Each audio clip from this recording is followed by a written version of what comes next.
काठमाडौँ 1 मा यी दुईको भिडन्तले समयसँगै कसले रोजेको राजनीतिक दिशा सही थियो भन्ने प्रश्नको टुङ्गो लगाउने छ। काठमाडौँ 3 यो पटक काठमाडौँ 3 विगतको काठमाडौँ 1 बन्न सक्नेछ। यहाँ उज्यालो नेपाल पार्टीका अध्यक्ष कुलमान घिसिङ सामु रासोपाका राजुनाथ पाण्डे मुख्य चुनौती बने। यसरी यी दुई नयाँहरूको भिडन्त हुँदा काठमाडौँ 3 मा तिनै पुराना पार्टीका उम्मेदवारले जित्न सक्नेछ।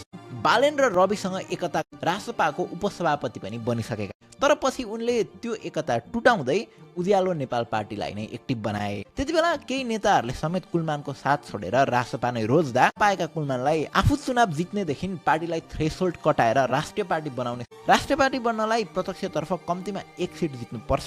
समानुपातिकमा कुल मान्य भोटको 3% भन्दा बढी मत। उनको पार्टीले प्रतिनिधि सभामा 165 निर्वाचन क्षेत्र मध्ये केवल 93 क्षेत्रमा मात्र। अहिले काठमाडौँ क्षेत्र 9 नेपाली कांग्रेसले रमेश अरियाल, एमालेले रामेश्वर फुयाल र नेकपाले निरज लामालाई उम्मेदवार बनाएका छन्।